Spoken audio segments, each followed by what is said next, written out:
Gusto ko yung accent ni Tulfo. Diba? American daw yung accent niya. American accent. Sa Amerika ba yan, Kate? Ha? Taga-Amerikano ba yan? May iba siyang pangalan eh. Ano siya? Si May iba siyang pangalan? Erich Sylvester ba yun? Sylvester. Sylvester. Sylvester. Oh, siya Sylvester. before. Eric Sylvester? Yeah. naman yun sa Erwin? US citizen siya before. Bakit? American citizen? No, di ba? Ito yung dating yung pina-appoint nila before. secretary ng DSWD? Yes. Na hindi na-confirm sa Commission on Yes. Appointments kasi may question Nakita. kung natural born ba yan? Tama. Yan. Bakit siya nakaupo dyan, senador? Di ba? Walang nag-question kung hindi siya Na-dismiss po. Na-dismiss po yung nag-question sa kanya. Na-dismiss sa Comelec yata? Comelec, kay George Garcia. Na-dismiss. Kaya pala, kaya pala American Excel. Kaya ko lang doon yung Erich. tinagalog niya talaga yung kukwelyuhan kita. Hindi, sayang mother, no? Yung dati kasi ang ingay-ingay niya, ang tapang niya, I thought paglalaban niya yung kung ano para sa bayan. Pero ngayon parang may mas more on kung sino yung kanyang poprotekta. Hindi ko kilala yan eh. Yung Opinion ko Rafi lang Tulfo yan, ang kilala ko eh. But siya naman, I think nag-apologize naman. I think nag-apologize. Hindi naman siya nag-apologize. Hindi siya nag-apologize? Sa media lang siya nag-apologize eh. Yes. Hindi valid yung apology niya, hindi yan personal. Dapat naman Senator Erwin Tulfo, sa ka-senior naman ni Senator Marcolita sa iyo na hindi ka nga abogado. Ay may puntahan mo doon. You should have the humility to say, sorry, Senator. Sir, forgive me. Because you know, sometimes nadadala lang po ako kasi akala ko po naka-camera, may camera sa harap ko eh. Sanay siya sa radio, sa TV. Ako, ganyan. Pasensya nyo na ako. Ganyan ba? Parang yung best friend mo yan, mother. Talagang pag may camera eh, talagang bongga. Pag may camera eh. Sanay na sanay ito. Sino ba yan, di ba? Ano ba trabaho niyan?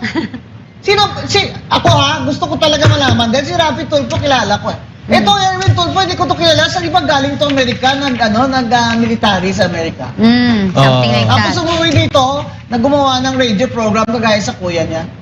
Di ba lahat ng mga ito, pinaaral ito ni Ramon Tulfo? Ramon ba? Oo, yung kuya nila. Dapat si Ramon Tulfo, Mon, pakisaway-saway mo nga yung kapatid mo. Kinukonsinti na. Kinukonsinti mo naman yata eh. Di ba? Si Ben Tulfo pa yung medyo yung bata. Kasi naman tatakbo din yun eh. Ito na naman mga Tulfo, tama na. Mawa na kayo sa amin. May dalawa na sila eh. Magtatatlo kayo dyan? Hindi na. Ito, tatakbo si Rafi Tulfo eh. Re-electionist siya eh. Tama. Madadamay ka dyan, Rafi, sa ginagawa ni Erwin. Di ba? Kapilido mo yan eh. Mahirap naman itong buhay natin. Ano masasabi niyo, Ma? Dapat anti-political dynasty law talaga eh. Kaso yan si Risa Ontiveros, ang pinasang anti-dynasty law dyan peke naman eh. Hanggang 2 degrees lang eh. 2 degrees lang. Hanggang 2 degrees eh. Tatay, nanay, magkapatid, mag-asawa, yun lang daw ang prohibited na political dynasty. Nagkasaan planeta ka ba? Na hindi mo pa alam na hanggang first cousin tumatakbo sa in one, what do you call this, province. Tama. Pati mga illegitimate na mga anak nila. And nakalagay po sa ating saligang batas na yung political dynasty is prohibited. Ang sa atin lang, paano i-define natin yung political dynasty? Walang batas. Sinapasa ngayon ni Senator Ontiveros. Risa. Mag-ingat ka narinig ko, Ontiveros. Ontiveros. Pinasa ngayon niya yung house bill niya na meron silang partner house bill doon sa house na tinutulan nga ni Chel Jokno eh. Ngayon hindi nyo na barkada si Chel Jokno dyan sa anti-political dynasty bill nyo kasi Chel Jokno matalinong tao. Yan, at nagturo yan. Kaya alam niya na kung ang political dynasty ay gagawin nyo lang prohibited up to 2 degrees of consanguinity or affinity by kasal, kahit nakasama pa mga illegitimate, ay peke yan. Peke yan. Hilaw. Hilaw yan. So yan ang anti-political dynasty law na gustong ipasa ni Senator Risa. At pabor yan sa kay Marcos. Diba? Kasi magka-comeback pa si Marcos pag of age na si Sandro eh. Diba? Di Sandro now. 30s? 30 Pero na siya? ba siyang 35? Pwede na ba siya mag-senador? Pero hindi pa siya pwede mag-president. Yes. Diba? Hindi pa, 34 pala yata. 34, 33. Kaya magka-comeback pa yan. Return of the comeback ni Martin Romualdez. Yan. So may Martin Romualdez Jr. naman, nalilitaw. Baka malay mo, di ba? Ganun Ano yan. maiba tayo, Mother? Ano masasabi niyo dun sa naging hearing kahapon ng Red Blue? Ang taon siya. Red Blue Ribbon Committee. Sino yung Red Ribbon Red Committee. Ribbon Committee na tinatawag Bakit yung nila. Red Ribbon? Kasi ako, ang nakita ko, umpisang-umpisa pa lang, talagang they're trying to, to malign and character Hindi, gusto assassinate. nila, hindi talaga magpatuloy ang 18 Marines na mag-testify, no? Yes. Yung pangit binablock, di ba nung Oo. una, binablock pa ng isang cabinet member, si Senator Robin Padilla, nung pagpasok yung mga 18 senators. Bakit? Oo nga. Anong Yun yung intensyon? nakaraan. Si Rimulya? Oh, yes. Ako, buti Yung pa si nakaraan. Secretary Rimulya. Kati, nakahawak pa siya kay Robin. Kinuha ka na yung dibdib. Ha? Swerte. Diba? Hindi, pero I'm talking about yung kahapon. Ano? Na Blue yung Ribbon hearing, versus Red Ribbon. Oo, ni Oo. Raffy Tulfo. Yeah, yung Red Ay, Ribbon. Erwin Tulfo. Erwin Tulfo pala. Oh. So, ang Sino nakita naman ang witness niya doon? sila. Tapos Sila, yung sila, yan, si si Tuan, Matibag, Matibag. tapos may ombudsman. Ako kasi nakita ko agad sa umpisa pa lang, talagang tinatry nilang i-malign. Di ba lagi ka sa Senate? Oo. Mahirap po So, si Tulfo mag-preside sa Blue Ribbon Committee kasi kasama siya Oo, sa na-drag yung Nalens, pangalan niya. sa, Yes. sa ano Maleta. sabi ng 18 Marines doon? Kasama siya nakatanggap daw. nakatanggap siya. Tapos siya mag-imbestiga sa kanyang sarili, parang dapat mag-resign siya kung legitimate yung Saka nandyan ba yung Kati sa affidavit? Yes, Nung 18 Marines na yun? nandun yun. Dadon siya. Agoy! Mm. Senator Erwin Tulfo! Abay, dapat ngayon pala, nag-inipit ka na pala dyan sa Red Ribbon Committee mo. Oo. Ano ba yan? Ikaw mag-imbestiga, ikaw din ang inaakusahan So, nila. inimbestigahan po niya ang kanyang sarili. Yes, Ay, hindi ka correct. pinibestigahan Pwede ba sarili yun? niya. Siyempre, sasabihin niya, sinungaling kayo, kaya nag-file siya ng libel, di ba? Oh, libel. Nag-file siya ng libel sa city prosecutor ng Pasay City. Ito ang mali niya, ma. Because you know that in libel, truth is a defense. Di ba? Then, Bongels, bakit ka naman nag-file? O ayan, kumagat ka naman sa patibong eh. Oo. You took the bait. Di ba? Tama. You took the bait, mate. Yan. So, Then, truth is a defense. Second, if you're a Oo. public official, you should not be onion skin. Tsaka siya, denial lang siya eh. Oo, Denial denial. lang siya doon. Eh yun, magkukorroborate oh. 5, 10, magkukorroborate. Di ba Kati, meron pa daw plus 14? Yes, meron pa. Actually, marami yan, 100 plus yan sila eh. Yun ang alam ko. Pero may next na magte-testify yung 14. Alam niyo po, kaya po nangyayari yun. Kasi siguro nakita na ng mga kasama ng retired men in uniform. Kayo, tigilan nyo. Kayo dyan na nagsasabi na wag silang tatawaging retired men in uniform, retired Marines, or ex-whatever. Maling-maliho. Para yung Nagsilbi naman. tinatapon ang kanilang sakripisyo. Whether etong 18 na to or whatever, gaano man katagal, gaano Nagservice kaiste, naman. nagsilbi po sila. Tama. Lagi, kayo ba perfect? Wala kayong kasalanan. Ganito na lang, kayo dyan, na sinasabi nyo, wala kayong ninakaw. Sige nga, mag-public kayo, magpa-video kayo, sabihin nyo, mamatay na mga anak ko, mamatay na buong pamilya ko, karmahin na ako, hindi ako nagnakaw ni Cinco. Sige, I dare you guys. Yun. At I dare you guys. Senator Erwin Tulfo, nagsilbi naman sa Amerika.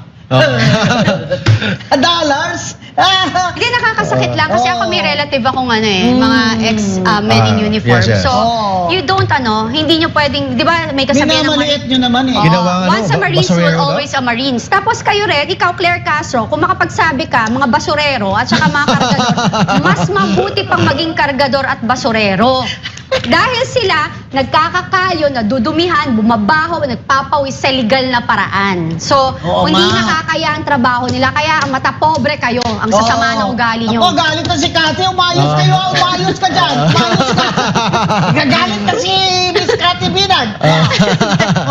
Diba? Kasi ang Kalma lang. Kasi alam mo, kailangan maganda tayo lagi. Buti lang kahit galit ako, namumula lang. Kahit hindi tayo nakadikit dibdib kay Robin. Ano yun, mother? Sabi natin, nangingintab ako. Glass skin. Alam mo, ayaw ko nang magpa-stress sa inyo kasi yung mga bangs ko. Sakit. Kaya Mark, alam mo, buti na lang nandito ka. Kasi dinadaan na lang namin ni Kati sa tawa itong Tawa na lang. aming konsumisyon dito sa Red Ribbon Committee na ito. Correct. Ang the nerve kukwelyuhan mo si Marcoleta. Oo. Nakita mo ba ilang libong tao doon sa gabi na yun ang sumundo sa kanya?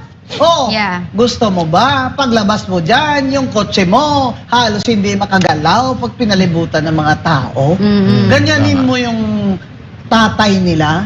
Ha? Hindi lang sa, yung pagka-senior na lang sa iyo. Ganyan mo kabastusin. Yung mga Kailangan- si Alan Peter, kapwilyuhan mo, alam mo, gentleman naman yun baka hindi yung lumaban sa iyo. Pero kung na-timing mo, na nandun si Robin Padilla sa tabi, ay di kagulo. At saka, teka, hindi mo may binubog si Claudine Barreto na tulpo? Oo. Si Mon Tulfo yun. Uy, Oo. alam ko na. At saka Pasok yung ako kanyang sa ex Senate, yun, si Santiago. Kati, pasok Oo. ako sa Senate, daling ko bodyguard ko si Claudine Barreto. Kay Claudine lang pala, bugbog na kayo Oo. Yung mga Tulfo brothers, astig-astig nyo Oo. Alam Na-black mo. eye yun. Na-black eye. Na-black eye? Oo, black eye dito. Laki. Oo. Oo. Kaya, Erwin, mag-ingat ka. Oo. Pagpunta ko dyan, dadalhin ko si Claudine Barreto, friend ko yun. By the way, for the benefit ng ating mga followers, Oo. explain po natin ano ba yung role ng isang Blue Ribbon Committee? Correct. Sige, Kasi- ma'am. kasi akala nila- Seryoso usapan ha. Usapan, totoo lang ha. Kasi yung Blue Ribbon Committee, akala nila issues lang yan, mga issues, mga chismis. Hindi. The purpose of the Blue Ribbon Committee, mag-imbestiga po yan ng mga corruption sa ating government. Corruption sa ating government, so kailangan na ang mag-imbestiga yung hindi kasama sa inimbestigahan. Siyempre, yung mga judge nga pagkasama sila, inibig sila Di ba? O, kahit nga mas ng konting appearance lang na may konting bias, mag-inhibit na ang Yes. judge. Ito, siya mismo ang kasama. Dapat above suspicion Correct. sergeant member ng... You must be like Caesar's wife, beyond reproach, beyond suspicion. Yan. Ganun yan. But ang problema, siya mismo ang nag-chairman sa isang committee na Tapos- hindi naman properly elected. Tapos i-strengthening pa naman itong yung 18 Marines sa pag hindi daw sila pumunta doon, ipapa-aresto niya. Hindi ba naman to? Oo, tama. Hindi, alam nyo, isipin nyo na lang kahit hindi po kayo abogado, tama ba itong pinagagawa Hindi, tsaka alam mo, Erwin Tulfo? Mother, na halata mo ba? Talagang all government agency nagtutulong-tulong na imbis na dito ngayon lang ako Imbes na the truth should come out. Yes, ngayon lang ako nakakita na every time na may lalabas na willing tumulong para ituro ang mastermind, Igagang up nila. igagang up nila. Nagtataka rin ako dito, dapat ang NBI po is siya, non-party hindi siya neutral pwedeng siya. neutral Neutral. dapat siya. Oo. Pero ang nakikita ko kahapon is walang pakundangan na sinubukan talaga na banira ng kasamain. Attorney Ang 18. ang ginawa pa ni Matibag, akala niya court of law yung hearing dyan. Sabi niya, in Tagalog, but in English, may I say this, what we lawyers say it. Sabi niya, Your Honor, may I approach? May I approach? Pwede ba akong lumapit? At lumapit talaga siya dun sa mga Yeah. senador. Ano kayo dyan? Collusion? Nasa hearing ka na, nag-out ka na Tapos nag-time out ka kasi you will approach. Tapos nasaan yung kabila? Kami mga abogado, we can approach, but the other lawyer has to be there. Yes, tama. Hindi pwede isa lang. Fairness, di ba? Ikaw lang isa. Ano ba, Attorney Matibag? Abogado ka ba? O abogado ka ng mga suspitsadong nagkamaleta dyan? Yung issue kasi dito, bakit parang may tinatakpan? Yun. Bakit may tinatakpan? Yung unang araw lang, yung June, yung Blue Ribbon Committee ni Cayetano at saka ni Marcoleta, bakit niya-block yung mga Yes, supposed yung witnesses? una-una. Uy, That's sinundo so pa ni bad. Senator Sinundo, Pia, no? ayaw Yeah. papasukin sa Senado. Buti na lang sinamahan And din isang siya ni Senator Robin. Isang cabinet member pa ang Yun, nag-block. yun, oh. O yun, isang cabinet member pa Seremolya? nag-block. Sana seremolya.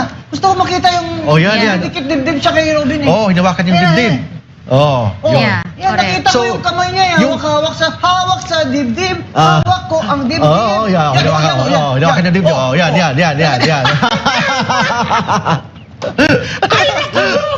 Ay, naku, John! So yung video na yan, may Ay, nako. message po yan. Yeah. Ang mensahe po niyan, What does it say? Yung mensahe po niyan, binablock po ang katotohanan. Yeah. Bakit ayaw papasukin yung mga 18 Marines ang nag-block mismo isang cabinet member? Tsaka alter ego yan ni BBM. Yes, alter ego. It is as if si BBM ang nagbablock ng truth dyan. Tapos, senador mismo ang binablock niya. Oo, Yeah. sino ba siya? Hindi man siya nilalang tao. Then, bahay po yan Oh. ng Senado, senador po yan, ikaw, bisita ka lang dyan, bakit mo binablock? Alam mo, ang dami talagang irregularities or yung sa legal na aspeto na marami silang maling ginagawa. Tama. And ang maganda lang po dito is publicly they're doing it. Tama. And may record tayo. Sabi nga ni Mama Bingo Anzon. Ayun, di kita Ayan. no? Di kita no? Oh, uy, yan, siya, nawakan mo isa. Hilawakan yung dibdib, Huwag hilawakan. ang kamay mo, John Si Dick, ha? Ah. Huwag mo ibaba. Ano yan? Ibaba mo yung kamay mo, eh. Oh. Mother, crashy ko yan. Ano Oo nangyari? naman. Ikaw kasi, Kati, hilig mo talagang, ano eh. Di bali na. Edit na yan, ha? Direct, i-edit na yan, mga ano. Tingnan mo naman yan. Tingnan mo naman, oh. Mga kababayan, yan ba ang tamang asal ng sekretary ang DILG ni BBM? Object kami dyan. Sa isang Kasi senador, sa yan eh. Correct. ginagawa niya yan Senador yan inside sa Senate against a senator. Ko inside the Senate. Inside the Senate. Anak ng tinapa. Ah. Hindi ka Yeah. ba dyan dapat content? Ha? Kasi Senador they were po yan. there. Sinundo nila yung witnesses eh. Oh, kasi So they hindi were papasukin. performing an official function of the Blue Ribbon Committee. Dapat i-contempt ka na, ikulong ka rin yan. Oo, Dyan tama. sa Senado, gaya ng pagkakulong nyo kay Curly Vizcaya. Oh, ganun yan. Oh, yan. Diba? Oh, ayan. Oh. Ayan. So- Kaya, Mark, alam mo, Mark, ang sakit talaga sa banks itong ginagawa ng administrasyon na ito. Tama si Cathy, hindi nga siya lawyer, nakikita niya. Lahat na lang kayo, ginagang up nyo para hindi na lang matuloy yung Blue Ribbon Committee ni Senator Pia at Correct. Marcoleta. Ayaw nila matuloy kasi may tinatakpan na katotohanan. Na maleta. Ayaw nila ng katotohanan. Sa totoo lang tayo, di ba? In fact, may nagpakita, di ba? Oo. Na nagatid daw siya ng may aeroplano. Hindi lang yon, Mother. Ito pala, babalikan ko po. Kasi sinabi rin ni Attorney Matibag na wala raw sapat na ebidensya. Attorney Matibag, NBI Director, paano yung sinabi ni Gutesa na ginamit ni Ombudsman Boying Rimulya, yung kanyang against testimony? Martin Romualdez. Romualdez. So, kung hindi ho yun mabigat, ba't ho ginamit ni Ombudsman Boying Rimulya? Number 2, ano po yung sinabi ni Saldico? Eh siya po ang higit kanino man makakapagsabi saan napupunta ang pera kasi po siya ang appropriation chairman ng 19 Congress. At siya yung bagman. Exactly. Oo. Plus the fact, yung sinasabi nyo na wala namang patunay na ang laman ng maleta ay pera dahil hearsay. Ito pa, Kati. Ang mga pictures dyan ng mga security ni Saldico na ex-Marines, ay nakikita yung mga bahay. Hindi lang yun, Mother. Meron din isang maletang nasira nga yung zipper kasi kumukupit daw na bumuka. May picture sila. Alam nyo, may video din po yun. Hindi lahat po ng nilalabas ng retired Marines or men in uniform, hindi nyo ako mapipigilan dyan. Wala kayong pakialam sa opinion Uy, ko at yala. gusto ko Sino yan? sabihin. Uy, si BBM, oh. Diba? Oh, Si si BBM. BBM. Oo. Oh, si Is Sandro. meron silang ebidensya, hindi Oo. lang ho yun. Diba? Hindi lang ho yun. Kaya So, naman pala ayaw talaga nilang ipatesti. Oh, ano yan? Si Ping Lacson ba yan? Si Soto. Si Soto. Si Soto, tsaka si Ping. Inside the plane of helicopter ba yan? Oh, helicopter. Oh, Oh, yan. Yun ang problema. Kaya nung dami Senate Blue balita, Ribbon sa Chair helicopter. si Senator Ping Lacson, Mm-mm. ay hanggang dun lang ang investigasyon niya. At saka yung alam mo, buti nga, ewan ko kung, kasi yung ginawa rin ni Senator Erwin Tulfo, grave threat yun eh. Sa tama. mga tao, from the Ang employees. sabi niya, ipakulong daw niya? Kwekwelyuhan niya, papakulong niya, subukan Ay, daw. teka! Hmm. Yan ba yung ano? Ito talaga, kung minsan, malalibel na talaga ako dito. Nakawala ako sa SMNI eh. Oh. Di ba ito yung chicks na ano? Na senador? Hindi, siya yung sinabi nung yung mahilig magbigay. ng tip. Oo, galante. Ito yung nag-tip? Galante. Tinanong ko yan si Kuya Ramon nila eh. Oh, Sabi galante. ko mo naman yung kapatid mo nga galing-galing pala mag-tip 250,000. Sabi naman ni Ramon Tulfo, hindi naman maganda yung binigyan niya ng tip. Ibig sabihin namin ng kuya niyo. Basta okay daw, babae ang binigyan ng tip. 250,000 ha, tip? 250. Ang tanong, saan galing yan? Walang problema magbigay ka ng 250 basta galing sa'yo. But galing sa kaba ng bayan, yun ang problema. Correct. Problema pa rin yun kasi morality yun. Immorality. May asawa sila eh. Diba? Oo. Ito talaga, tama yung ulit-ulitin natin na ano ba talaga ang nandyan sa testimony ng mga 18 na security marines ni Jaldico na ayaw niyong lumabas. Exactly. Yan. Exactly. Kaya para lang po sa katotohanan ay nilalabas po namin dito. At kung magsabas na po ng report, ang committee, Senate Blue Ribbon Committee ni Senator Marcoleta at Senator Pia, ay bibigyan ho natin ang mga kababayan natin ng isang ganito, parang discussion din na sa salitang maintindihan nila kung ano ba talaga ang nangyari dyan. At sana naman may makulong na. Kasi hanggang ngayon, wala namang nakukulong na. Biro mo naman, lahat naman taga-DPWH ang sweldo. By the way, madam, Ma'am Rowena, yung mga 18 senator, 18 Marines, dinimanda pa sa DOJ ngayon. Dinimanda? Dinimanda. Isa ko sa naging lawyer. Libel? Mga ganun. Kasama yung 18 Marines plus sila Jay Sonsa, sila Sino Eric nag-libel? Celis, si Trillanes, nagfile ng kaso. Ako rin. Kasama ka! Kasama! Ako din. Kasama. Kasama dito. Ang SMNI, kasama pa. Alam mo, yung nangyari yung ano na yan na nag-file si Trillanes, yung topic namin doon, when he denied na hindi sila nagkita, nagsisinungaling daw yung 18 Marines kasi hindi raw sila nagkita. Ako yung post ko, yun yung ini-implicate, yung sinasabi ko na hindi sila nagkita with IC, hindi sila nag-meeting with ICC. Oh, yes. Diba? But apparently, after that, nagsalita si Ombudsman Boying Remulla na nakipag-meeting talaga sila. Ganun yan. Buti pa si Boying yung umamin. Kayo dyan ha, wala kayong mga si Boying talaga may So yung mga 18 Namin talaga Marines, niya. yung mga critics sa ating government, dinimanda ng mga libel, Lahat. inciting to sedition, ano pa yung mga kaso. Tinatakot eh. Lahat na lang. Kasi siyempre mga taong yan, they're just these are common folks. Hindi naman Hindi, not wala only silang that. pera buti na lang libre-libre ang mga abogado. Hindi lang yun, Mother. puro abono. Sariling tax ng bayan, ang nagpapasweldo sa kanila is ang mamamayang Pilipino, tas ang dinidemanda nyo, yung nagpapasweldo sa inyo. Ganun yan. Para yung sinabi na yung amo nyo. Senator Erwin Tulfo, nag-file ka pa ng libel. Ang sabi daw sa Supreme Court decisions sa Attorney Mar, ang mga elected officials po ay hindi dapat balat. Sibuyas. Yes, exactly. Ganun yan, hindi balat sibuyas. And of course, exemption sa libel, yung concerns of public interest. Saka the truth is a defense. Sa totoo lang.